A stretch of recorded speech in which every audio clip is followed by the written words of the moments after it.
Well, normally I say good morning, beloveds. Tonight I'm saying good evening, beloveds. And while it is 8 o'clock, if you are watching in Central Time Zone, it is 9 o'clock for me. It's just 9 p.m. instead of 9 a.m. Because I'm in Louisville, Kentucky, hence the fancy hotel room behind me. I came up here to do a memorial for my aunt. So um, we went down to the river and we scattered her ashes and did a little bit. And if I could ask for anything better, just as we're finishing up, a bald eagle flew out over the river. Like, legit bald eagle. And I'm super excited about it. And fortunately, I didn't have my camera out because on duty. And, but my cousin did. He was taking pictures of the whole thing anyway. And he got some really amazing pictures. So, he caught the bald eagle. So it was beautiful. And I didn't want to not do this. I did pack my book and bring it with me. And I will be back at 9 a.m. tomorrow, which I think is 10 o'clock. Yeah, because I'm currently in the Eastern time zone. But it is, okay, so it is October 4th, and our title is My Mind is Established in God, and Only Good is Drawn to Me. And our quote is, No man can come to me except the Father which has sent me draw him. And that's John 6:44. All right. We believe that life to each of us is in accordance with our states of consciousness. Jesus is the illustration to this age that man's inherent divinity can be quickened into new activities of consciousness, and thus new and better conditions can follow. He knew that his mind was an individualization of God's mind. He knew that as he thought rightly and loved greatly, he would draw into his life people and conditions that were good. As we dedicate our thinking and feeling to the mind and love of God, we too shall draw only that which is good, lovely, and true into our experience. Because our consciousness has no evil in it with which to draw the opposite. No evil can long exist in the mind of anyone who loves good and thinks rightly. It automatically dissolves, and as it leaves, it takes with it the unpleasant aspects of life. The Father within me, my own central self, is now in full action through me, and I am cleansed of all that is unworthy of God. My consciousness is God's mind, individualized as myself. Its ideas are perfect. I am open and receptive to these spiritual ideas, born of my Father, Mother, God. They are now established deeply within me, and they now direct my thinking and color my feeling. Thus shall no evil come nigh me, for there is nothing in me to attract it. I give love, joy, and creative activity in my world, and receive it from all that is good and fine and true. I accept this, and it is the truth of this day. I rejoice, give thanks, and am glad. All right, and I admit I'm tired. I am very tired. Yesterday was a long day. Today, it's been a good day, but a long day. But one of the things that he's talking about in here, and there's a line, no evil can long exist in the mind of anyone who loves good and thinks rightly. It automatically dissolves, and as it leaves, it takes with it the unpleasant aspects of life. So again, we're back to change our mind, change our thinking. If you focus on the good, then more good is created. If you take your attention away from what we would term evil, then it can't help but dissolve. sometimes there's work to do. Sometimes there's work to do. When you have to do the kind of work where um, there may be people in your life that need to not be there, and maybe you have changes that you have to make. But if you're focused on the good, you start making better decisions, you start making good decisions, you start surrounding yourself with good people, you start looking for opportunities rather than focusing on the problems, then everything that is unlike that just kind of naturally dissolves. And as you change, people and situations just kind of fall away. And I'm not saying it's easy. Because sometimes change is hard.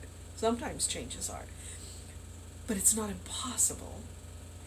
And it happens naturally as you start taking the steps into that direction.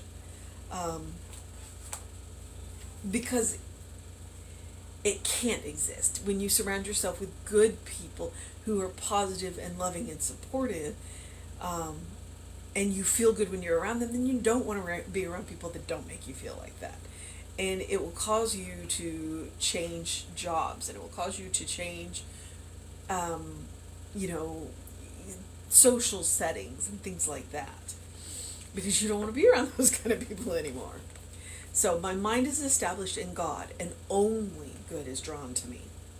All right? So no man can come to me except the Father which hath sent me draw him. And that's John 6:44. And it sounds weird, especially since which hath sent me draw him.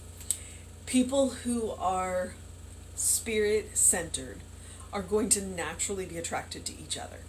They're going to be naturally attracted to each other. So when you are with, and I'm going to use the word God-fearing, not afraid of, God-fearing, in awe of God, and centered in spirit, we're naturally attracted to each other. We tend to conglomerate into the same place because we have the same kind of energy, and like energy attracts like energy. So those kind of people, when you change your energy and start focusing more on spirit, then you are naturally going to be attracted to those kind of people, and you are going to attract those people into your life. Okay? So we believe that life to each of us is in accordance with our state of consciousness, our state of mind. So if your consciousness is negative and full of problems, then that's what's going to show up in your life. So as you start making those steps towards positive and start making those positive changes, and you start focusing on opportunities, and and it takes time. I'm not saying it doesn't, but as your consciousness changes, then your life will change. And sometimes it literally is about changing your mind. You change your mind, you start looking at the light, and suddenly everything looks better. And you're like, no, I can do this. It really is about your state of mind. Jesus is the illustration to this age that man's inherent divinity can be quickened into new activities of consciousness. So, there's the how many times when Jesus was doing the healing, he would go out to people and he wouldn't lay hands on him. He wouldn't say they're healed. He would say, pick up your pallet and walk. And because they believed, because they were open to the consciousness that Jesus had, their consciousness was open, and they accepted that consciousness. They accepted that they could get up and walk, and they did. And so that's why he says the inherent divinity, that divine spark that we already carry within us, can be quickened to changing our life in that click. That's what Reverend Jesse was talking about last month. Was sometimes it's just that. It's like it clicks into place, and you're like, I get it. And sometimes it takes time, but all you need is that one click, and then everything else kind of starts to domino into and into activity, into work. So, quickened into the new activities of consciousness, and thus new and better conditions can follow. Can follow. He knew that his mind was the individualization of God's mind. Jesus knew who he was. He knew that he was Spirit, God, having an experience as himself. And he knew that about all of us, which is why he said, all of these things that I've done and more you will do. Because we all carry that same mind. We all use that same mind. There's only one mind. We're all using that same mind. Are we using it effectively? He knew that as he thought rightly and loved greatly, he would draw into his life people and conditions that are good. That's what I'm talking about.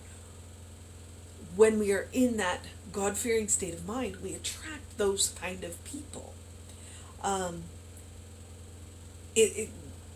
going to put it this way. Really positive people tend to repel negative people. They get annoyed with us and they go away. They do. Not always. I mean, I love my husband. He's wonderful. He's a bit of a pessimist. I'm, on the other hand, Pollyanna, fairly optimistic most of the time, which means he's not as much of a pessimist as he thinks he is, because he still puts up with me. But sometimes he's just like, can you not? And I'm like, no, I cannot. This is who I am. And so those negative people just kind of naturally they can't deal. And so they take their negativity somewhere else. So we think rightly and we love greatly.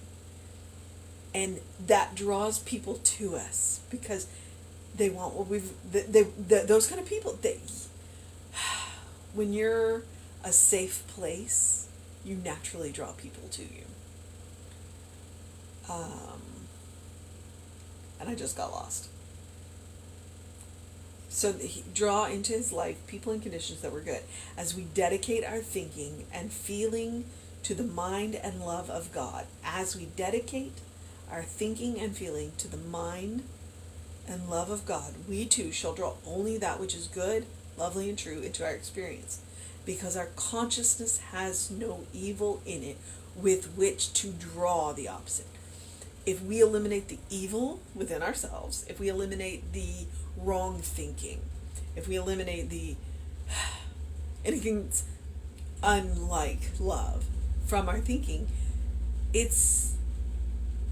there's nothing to attract it. There's nothing to attract. There's nothing for your thoughts to get caught on and to spin out, if that makes sense. All right. No evil can long exist in the mind of anyone who loves good and thinks rightly, because we're going to focus on the good. We're going to focus on the right. And when we see evil, now remember, evil is the misuse of the law. So when we see it, then we're not going to focus on what it's doing. We're going to focus on the right way to use it. We're going to focus on the opportunity to use it correctly, as opposed to the rather ineffective way that it is being used before we got there around us. All right. It automatically dissolves, and as it leaves, it takes with it the unpleasant aspects of life. All right? Because we're thinking rightly. The Father within me, my own eternal self, is now in full action through me, and I am cleansed of all that is unworthy of God. The Spirit within me, my own eternal self, is now in full action through me, and I am cleansed of all that is unworthy. So if you've had a bump, and you catch yourself thinking, like you catch yourself into that, a little bit of that negative thinking, that would be a good phrase. The Spirit within me, my own eternal self, is now in full action through me, and I am cleansed of all that is unworthy of God. My consciousness is God's mind, individualized as myself, and its ideas are perfect. So I would say this is a good recovery. This is a good recovery. Things haven't been going well. You need a reset. Use this as a reset. I think it's a great one for a reset. I am open and receptive to these spiritual ideas, born of my father, mother, God. They are now established deeply within me, and they now direct my thinking and color my feeling. Thus shall no evil come nigh me, for there is nothing in me to attract it. Because if I am using the law correctly, if I am using that mind correctly, then I can't attract evil because there's none in me. I can't misuse the law because I am focused on using it correctly. All right? If I am doing it right, it's going to work the way it should. I give love, joy, and creative activity in my world and receive it. And I receive from it all that is good, fine, and true. I accept this, and it is the truth of this day. I rejoice and give thanks and am glad. All right, so the mission for today, I know it's the end of the day, but we can take the mission retroactively, right? We can take the mission retroactively. Let me find it. Okay. This is what I think the mission is. To think rightly and love greatly. To think rightly and love greatly. And through that, we will draw into our life the people and conditions. And it really does come down to knowing who we are. Knowing that we are beloved children of God. Knowing that we want to focus on the love. We want to focus on that good. We want to focus on that joy. We want to focus on all of those qualities of God, those harmonies, the beauty. Focus on that. Focus on that. Whatever else is going on in your world. All right, beloveds. I do encourage you. I know it's late for me, so you're watching this another time, and it's early. Great. Do something loving for yourself. Do something kind for yourself. Do something compassionate for yourself. Whatever that looks like. Right before, or as we were on the way to the memorial, I had a job to do, and I texted my husband and I said, breathe for me. Know that I can do this. And he did. And knowing, even though he was how many thousands of miles away, I don't know.